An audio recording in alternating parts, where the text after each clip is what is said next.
Assalamualaikum warahmatullahi wabarakatuh. Pada kesempatan kali ini kita akan coba mengulas materi tentang medan listrik. Nah, sebelumnya kita coba meninjau dari materi sebelumnya, yakni tentang hukum Coulomb atau gaya Coulomb. Dari gaya Coulomb ini kita mengetahui bahwa dua muatan atau lebih ketika berinteraksi dia akan menghasilkan gaya. Dari menghasilkan gaya itu nanti dia atau muatan tersebut akan bergerak, gitu ya. Pada gambar ada muatan positif dan negatif. Karena berbeda muatan dia akan saling tarik menarik. Karena akan saling tarik menarik maka dia akan bergerak untuk saling mendekati. Nah, ketika muatannya sama seperti positif positif atau negatif negatif, maka dia bergerak untuk saling menjauhi. Nah, dari sini sebenarnya kita ada suatu hal, berarti ya ada suatu hal yang menyebabkan masing-masing muatan itu bisa tarik-menarik atau tolak-menolak. Nah, itulah yang disebut dengan medan listrik, ya. Nah, kalau untuk medan listrik sendiri disimbolkan dengan tanda panah, ya. Kalau muatan positif dia arah dari medannya keluar, ya. Arah medannya keluar. Lalu untuk muatan negatif, muatan arah dari medan listriknya dia ke dalam, ya, atau muatan negatif itu menerima, gitu kira-kira. Nah, karena tadi kita sudah mengetahui bahwa medan listrik ada kaitannya dengan gaya Coulomb, maka kita bisa menyimpulkan bahwa setiap muatan, ya, setiap muatan itu memiliki gaya Coulomb, ya, gaya Coulomb. Nah, dalam definisinya gaya Coulomb itu kan kita tahu F sama dengan K Q1 Q2 per R kuadrat. Nih ya, K Q1 Q2 per R kuadrat dengan arah vektor, ya. Dengan arah vektor. Nah, ketika kita ingin mengetahui bagaimana sih medan listrik, ya, seberapa besar sih medan listrik dari masing-masing muatan, kita bisa meninjaunya dengan muatan uji. Nah, ini ya. Misal di sini ada muatan positif, lalu kita pengen tahu seberapa besar sih medan listrik di sini, atau seberapa besar sih medan listrik di sini, gitu. Di titik misalnya di sini E1, di sini E2, gitu ya. Nah, dengan prinsip hukum Coulomb kita bisa mendapatkan dengan definisi ini, ya, gaya Coulomb tiap muatan. Tadi ya kita kan pengen tahu gaya Coulomb per muatan. Ini sama aja bahasa fisiknya adalah F per Q, gitu ya. Kita pengen tahu gaya Coulomb per muatan, berarti F dibagi Q. Nah, F dibagi Q ini adalah sama dengan medan listrik, gitu ya, secara matematis. Nah, kayak gini ya. Ini yang F per Q2. F-nya adalah gayanya, Q2 adalah muatan ujinya. Nah, muatan uji ini sebenarnya nggak ada, ya, tapi kalau kita pengen mengetahui medan di titik ini, maka di titik muatan uji ini, maka kita bisa menaruhnya sebuah muatan, gitu. Dimisalkan lah, ini bisa kita bayangkan misalnya kita pengen mengetahui kekuatan magnet, ya, kekuatan magnet dalam sebuah medan batang, ya, magnet batang, gitu, medan magnet batang. Nah, misalnya kita cuma memiliki satu magnet batang, kan kita nggak tahu ini dia benda yang memiliki magnetik atau bukan, gitu, atau besarnya seberapa. Nah, cara mengetahuinya adalah kita mengujinya dengan benda lain, gitu. Ketika benda lain ini berupa besi lalu tertarik, oh berarti ini benar merupakan material magnetik, gitu. Kira-kira contohnya seperti itu. Jadi kenapa diperlukan muatan uji? Karena kita ingin mengetahui kira-kira ketika di titik tertentu medan listriknya berapa. Nah, kembali lagi ke persamaan ini, F per Q2 sama dengan K Q1 R kuadrat dengan arah R topi. Jadi Q2 ini atau muatan uji ini kita alihkan ke F ini. Jadi secara matematis ya, dialihkan ke F, maka otomatis kali silang ya namanya, F per Q2 gitu. Maka otomatis persamaannya jadi F ya per Q2 sama dengan K Q1 per R kuadrat. Nah, tadi kita sudah menyepakati bahwa F per Q2 atau gaya dalam setiap muatan itu adalah medan listrik gitu ya. Nah, kira-kira persamaannya seperti itu. Jadi, medan listrik secara matematis bisa dihitung dengan E sama dengan K dikali Q. Q adalah muatannya ya, muatan yang ingin dihitung, per R kuadrat. R adalah jaraknya ya. Jarak apa? Jarak antara muatan dengan titik yang ingin diketahui besar E-nya. Misal besar E di sini berapa gitu. Nah, ini adalah jaraknya R-nya gitu. Lalu dengan arah R topi. Ya, dilihat nanti arahnya seperti apa. Kan bisa lebih dari satu muatan, itu bisa 2, 3 dan seterusnya. Itu kira-kira persamaan matematisnya. Nah, kita lanjut ke garis gaya listrik. Nah, ini definisi ya. Tadi sudah disinggung bahwa setiap muatan memiliki medan listrik yang terdiri atas garis-garis gaya listrik ya. Nah, ini yang disebut dengan garis-garis gaya listrik. Kalau positif keluar ya, arah gayanya keluar. Sedangkan kalau muatan negatif dia ke arah dalam itu ya. Itu kira-kira. Nah, ini sebuah ilustrasi ya ketika suatu muatan didekatkan dengan muatan lainnya. Nah, di sini ada muatan negatif didekatkan dengan muatan positif. Coba kita perhatikan ya, kita coba perhatikan di bagian tengah ya. Ketika dia mendekat ya, maka garis-garis gayanya ini semakin besar ya. Semakin banyak gitu ya. Ketika dijauhkan, maka garis-garis gayanya berkurang. Ya gitu ya. Jadi kalau semakin didekatkan jaraknya, garis-garis gayanya makin besar. Hal ini menunjukkan bahwa tadi ya persamaan E ya, besar medan listrik itu sama dengan K Q per R kuadrat. Jadi dia dipengaruhi oleh R ya. Semakin kecil R-nya, semakin kecil R-nya berarti kan dia semakin dekat gitu ya. Semakin kecil R-nya semakin dekat jarak antara kedua muatan, maka nilai medan listrik ini akan semakin besar. Kira-kira bunyi fisiknya seperti itu. Nah, sekarang kita coba tinjau medan listrik dari beberapa muatan, yang lebih dari satu muatan lah. Nah, di sini saya coba menampilkan ada dua buah muatan, Q1 dan Q2 ya.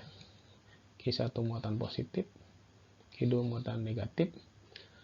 Nah, lalu kita taruh sebuah titik ini ya.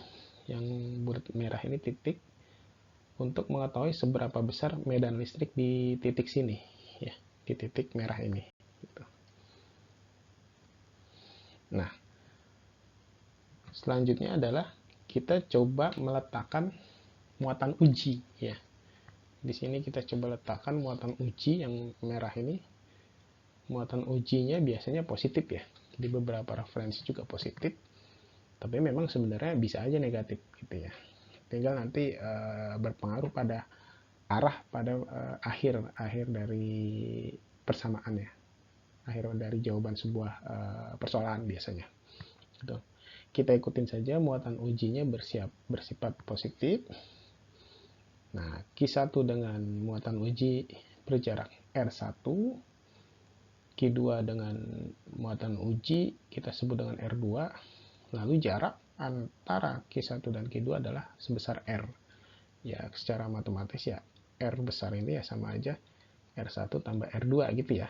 Gitu. Nanti kalau ada pertanyaan yang tidak diketahui ya tinggal kita pakai persamaan ini terkait dengan jarak ya antara beberapa muatan. Lalu kita ingin mengetahui total medan listrik dari kita ingin mengetahui total medan listrik dari titik muatan yang kita tinjau ini, yang merah ini. Nah, kita ingin mengetahuinya atau menghitungnya. Cara gimana? Maka langkah pertama adalah seperti biasa kita coba menuliskan persamaan umumnya, yakni E sama dengan K dikali Q per R kuadrat dengan arah R topi. Gitu ya. Nah, untuk mencari E totalnya, maka otomatis kita tinggal menjumlahkan aja. E total sama dengan E1 tambah E2.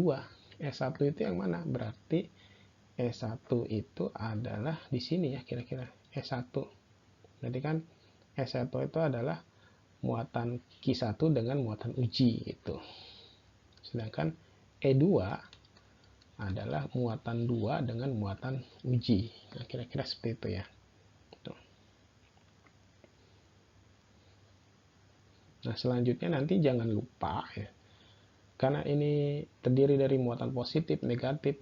Nah, persamaan E total sama dengan E1 tambah E2 ini belum tentu positif ya, bisa negatif atau bisa sama-sama negatif dan seterusnya, bergantung pada arahnya, seperti kita menentukan arah pada gaya kolom, prinsipnya sama gitu. Nah, sekarang kita coba tinjau ya E1-nya ya. Kita coba tinjau E1. Ini dari segi arah ya. Karena di sini nanti di akhir ada R topinya yang merupakan simbol dari arah gitu. Nah, sekarang kita coba tinjau E1. Sini E1 adalah muatan Q1 dengan muatan uji ya. Kita bandingkan muatan Q1 dan muatan uji.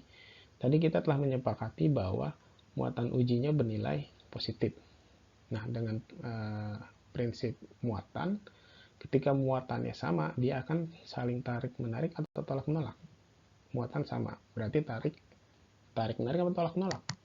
Tolak-menolak ya. Karena tolak-menolak, maka arah S1-nya adalah ke kiri atau kanan. Berarti ke arah kanan. Ini S1-nya ke arah kanan ya. S1 ke arah kanan. Lalu sekarang kita coba tinjau E2.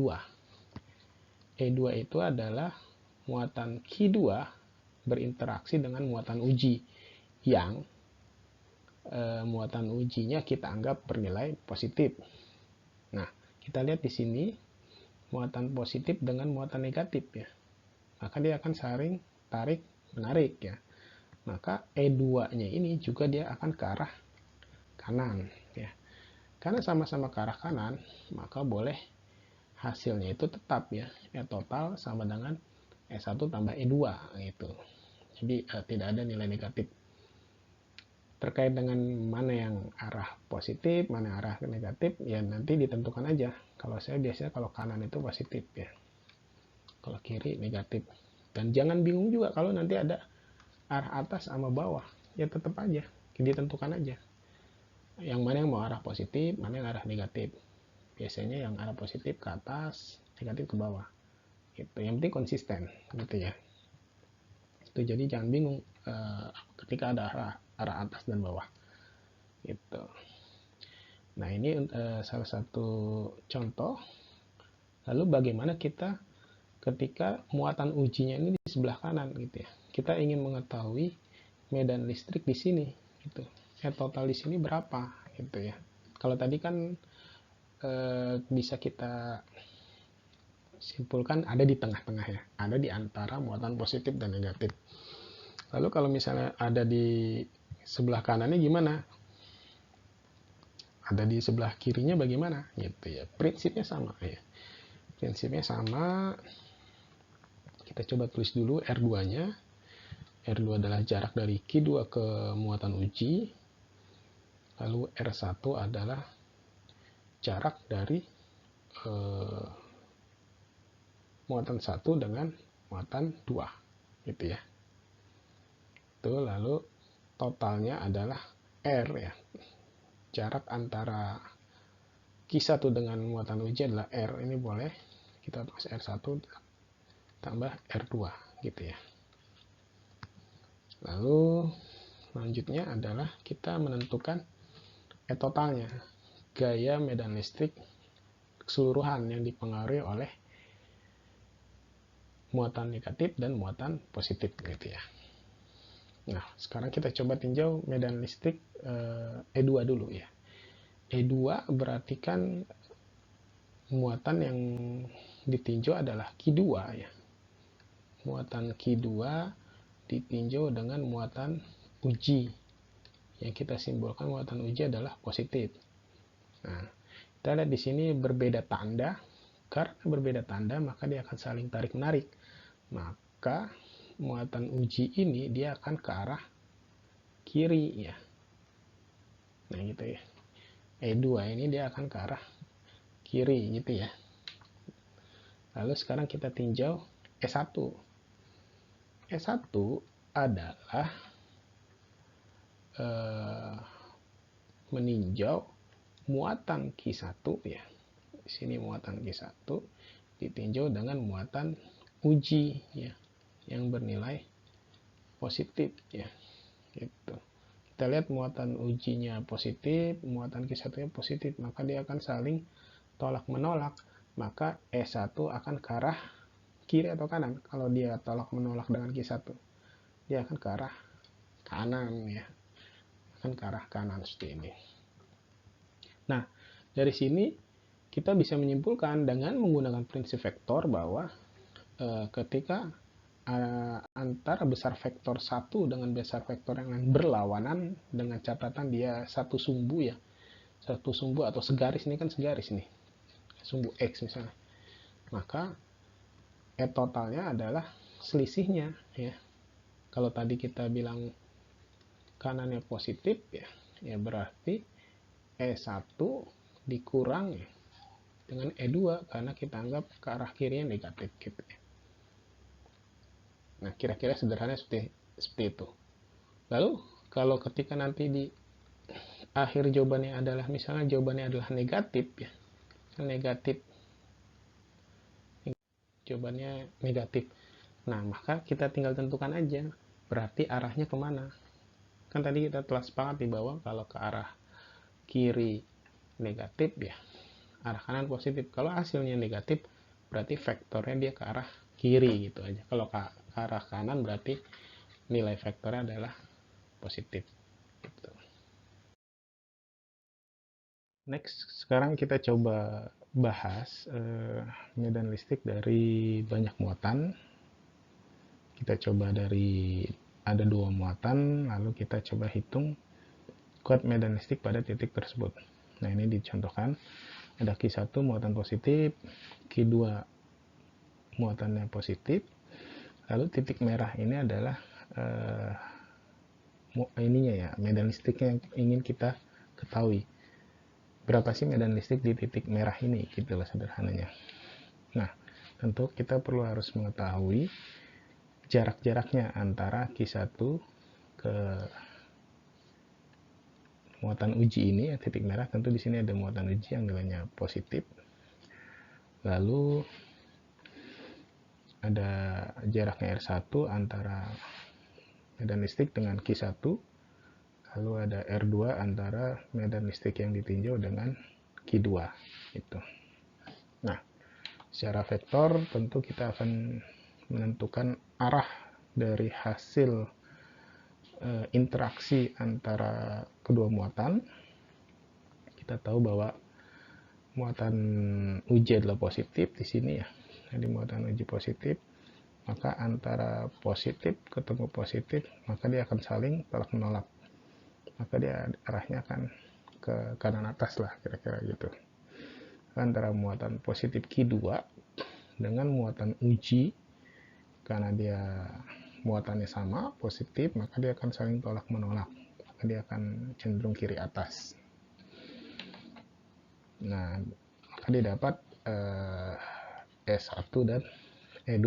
Nanti kita tahu sendiri bahwa penyelesaiannya adalah K Q per R kuadrat ya. Nanti kalau E1 maka di sini Q1 R1 gitu. Kalau E2 Q2 R2. Nah, selanjutnya karena ini bentuknya adalah tidak segaris, maka kita harus mengetahui sudut-sudutnya ya gitu. kita misalkan sudut antara R1 ini ya dengan jarak antara Q1 Q2 adalah alfa, lalu sudut antara R2 dengan Q2 ke Q1 adalah beta. Tuh. Dan lalu kita misalkan sudut yang dibentuk antara muatan uji di sini, ini muatan uji yang merah, dengan Q1 dan Q2 adalah theta. Gitu.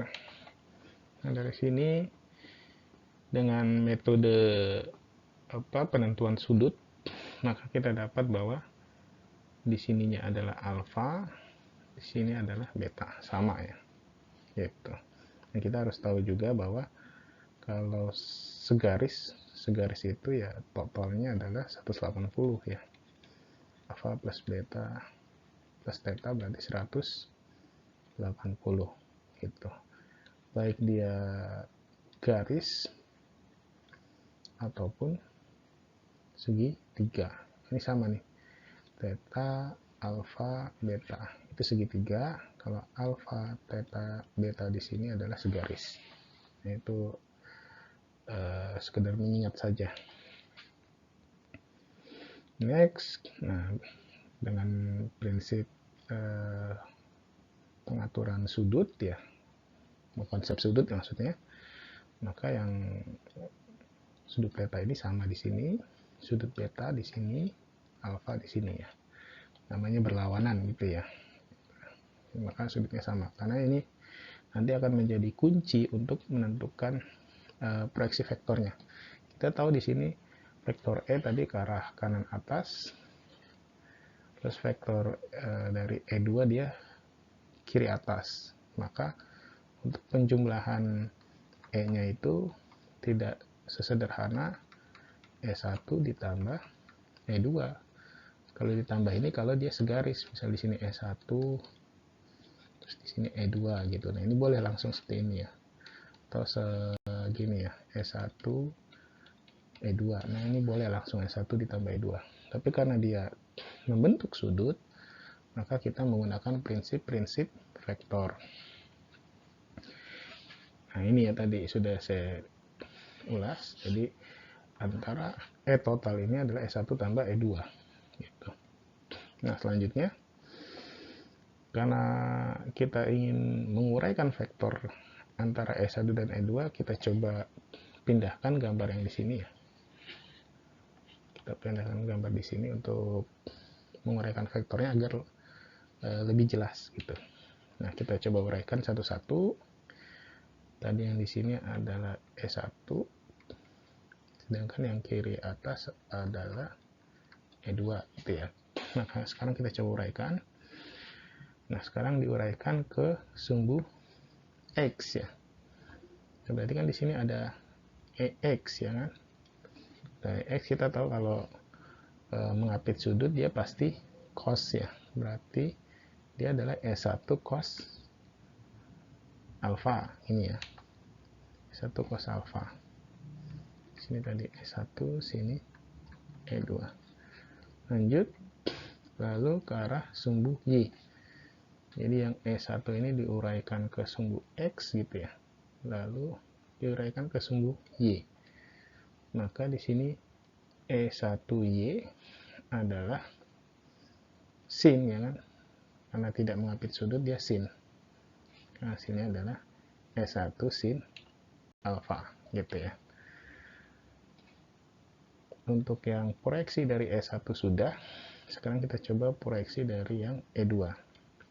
Sama, dia pasti terdiri dari sumbu X ya dan sumbu Y.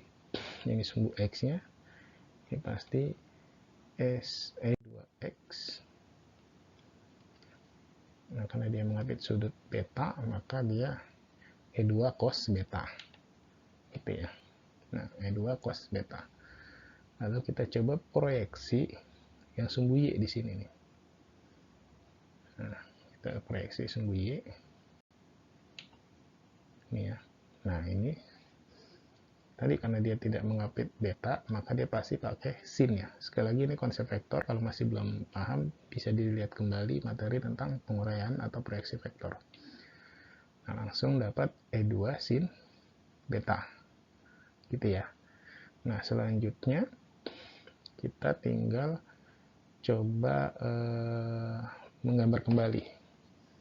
Mana yang arah sumbu X, mana arah sumbu Y. Tentu medan listriknya. Ke arah sumbu X ada E1 cos alfa, ada E2 cos beta. Nah, E1 cos alfa ini dia ke kanan, E1-nya, lalu E2-nya ke kiri. Nah, ini nanti berpengaruh pada konsep penjumlahannya. Kalau berlawanan pasti dikurang ya, kalau searah tinggal dijumlah. Itu ke sumbu X, lalu sumbu Y-nya ada E2 sin beta, ada E1 sin alfa, ini sama-sama ke atas, sudah otomatis jumlah. Maka secara matematis perhitungannya menjadi EX sama dengan E1 cos alfa ya. E1 cos alfa diambil dari sini, dia ke arah kanan, dikurang ini karena dia berlawanan ya. Berlawanan dengan E1 cos alfa, dikurangin dengan E2 cos beta, diambil dari sini gitu ya. Itu yang sumbu X. Sumbu Y, nah ini karena dia searah sama-sama ke atas, tinggal E1 sin alfa ditambah E2 sin beta gitu. Setelah dijumlah nanti tinggal menggunakan prinsip Pitagoras ya. Nanti kan didapat nih ke arah sumbu X, ke arah sumbu Y. Nah, Pitagorasnya di sini ya. Ini kira-kira. Nah, ini Pitagorasnya gitu. Sehingga setelah didapat EX dan EY tinggal dikuadratkan lalu diakarkan. Maka didapatlah medan listrik totalnya gitu. Lanjut, kalau misalnya kita sudah paham prinsip proyeksi vektor ya, sebenarnya kita bisa langsung menggunakan persamaan ini sebagai persamaan yang sudah diolah sedemikian rupa untuk mendapatkan E totalnya. Dengan catatan kita mengetahui sudut theta ini, sudut yang mengapit antara E1 dan E2 gitu. Dimana sudut theta merupakan bagian dari penjumlahan antara alfa dan beta. Jadi alfa tambah theta tambah beta adalah 180. Sehingga sudut dari theta itu harus didapat dengan 180 min alfa plus beta. Nah, itu kira-kira penjelasan ketika menghitung medan listrik total yang melibatkan lebih dari satu muatan. Jadi kalau nanti muatannya ada 3 ya berarti tinggal di jumlahnya E1 tambah E2 tambah E3 dan seterusnya, dengan memperhatikan konsep dari vektornya gitu. Mempertimbangkan prinsip dari konsep vektor dengan memperhatikan arahnya gitu,